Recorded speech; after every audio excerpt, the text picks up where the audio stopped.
Richard arrived in 1975 as the Cultural Revolution was ending and was pretty much gone by that time. What did you see in Hong Kong in 1975? Let me back up just a second. Bill asked me to tell a story that would be mildly funny, he said. Mildly funny. I thought it was kind of low expectations on the humor. I'm a very serious person, and that funny is not my thing.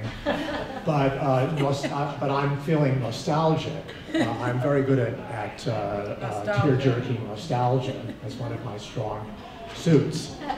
And Hong Kong, even now on those rare occasions when I go to Hong Kong, I feel that, kind of Proustian sadness because I was young then and I'm old now. And, everything was new and fresh and, there were, what I've done in life now, I've done, and, then I was going to do it. All those things. So, I mean, certainly there were no remnants or residues whatsoever of the Cultural Revolution or the kind of turmoil that we just heard about. I mean, Hong Kong was very, very stable under British rule, very orderly place, very low crime, growing all the time in prosperity. I remember early on, I had an interview with a guy, a Chinese businessman who had been to the Harvard Business School, and he had just conducted the first corporate hostile takeover of a large American or foreign company. I don't know. It was Bull of a Watch. And so this was a new story. I was working for Time magazine then for the business section. I went and interviewed him. This is 1976 probably.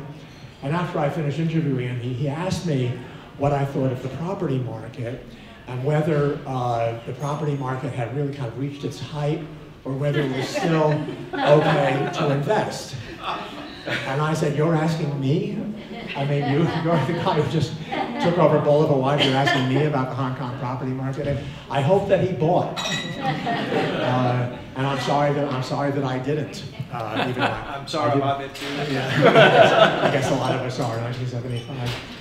But Hong Kong was my first foreign posting. I was still in my 20s. It was a thrilling city. I remember thrilling even before you got there because you remember we used to have to come. If you took the city side landing at Kai Tak Airport, you kind of the wings almost seemed to brush up against the buildings as you came down. And then you would land, and there would be the water, and then the view of Hong Kong in the distance, which never stopped thrilling me to just be in this place. It kind of reeked of a kind of post-colonial exoticism, and I have to say that I enjoyed that kind of post-colonial. I used to love to take the Star Ferry. It was the only mode of transportation on which I could afford to travel first class. So it was my idea. So I would buy my first class ticket on the Star Ferry and go back and forth, and just always be astonished at that amazing view. And I had an amazing view from my apartment. I remember when I first got an apartment, I was on Bowen Road. Bowen-go, yeah. Bowen-go. And I mastered Cantonese to the extent of being able to say Bowen-go to the taxi drivers. And I had a terrace and a beautiful view of the harbor.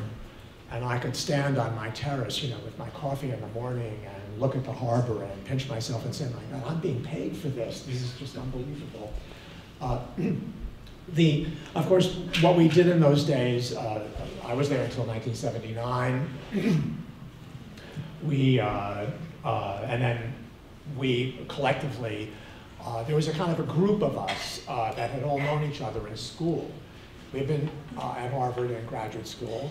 We studied Chinese in graduate school. And the famous John K. Fairbank was our sort of chieftain. And I always thought of ourselves, me in particular, as one of Fairbank's failures. Because the failures, the ones that didn't get PhDs and go on to university careers, were the journalists. So Fox Butterfield was the first who went to work for the New York Times, which I went to work for later, and then I came along for Time Magazine. Jay and Linda Matthews were also in that group. So it was like this, and Dorinda Elliott was a little bit later, but she was there. And we all kind of knew each other from before, and then we all were in Hong Kong, and then a few years later we were all in Beijing. So it was almost like a kind of a generational feeling, a fraternity. The people that studied about China, studied Chinese, knew a little something, or at least we knew enough to know what we didn't know. And then speaking of which, I will finish. You know, our job was what we call China watching. Sometimes we were able to go to China, although I think I went for the first time. I was in China in 1972 with a student delegation.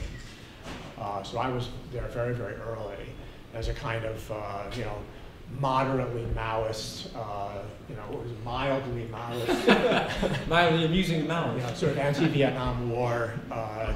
But I can tell you, a little serious note here, that that trip to China made me a lifelong anti-communist, and I very, very quickly gave up any illusions I might have had about a kind of benign authoritarianism or benign dictatorship, and I still feel that way. But we used to watch China. We used to have meetings. There were these, I don't know when were you ever in Hong Kong, or you were only in China? You were. We used to have these monthly meetings, diplomats, the China watchers at the consulates, there weren't embassies, consulates, and the journalists would take turns paying for a big roundtable discussion about China. We couldn't go there, it was very hard to go there. We read the survey of the China mainland press, remember that? And we would FBIS.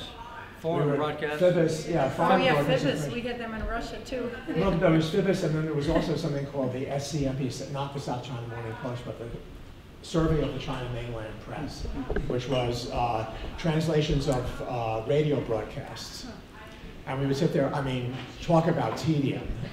Nothing more boring than spending your day reading, you know, translations of Chinese broadcasts, especially in those days. Now there's interesting stuff that happens in China, but in those days it was all pretty much propaganda. But weirdly, even though we had such limited information, we sort of, I think, got the basic story right. The basic story that was being denied in Beijing, which was that there was a power struggle involving Zhou Enlai on the one side and the Gang of Four, and Jiang Qing on the other, a contest between a more reformist group and a more hardline ideological group. And I think, you know, we wrote that, and I think we were right. So I think we can be proud that we didn't really get the story wrong. I don't think that we made mistakes, but I think that our portrayal of Chinese politics certainly was actually fairly accurate. Great. So with that bit of self-congratulation. Historical.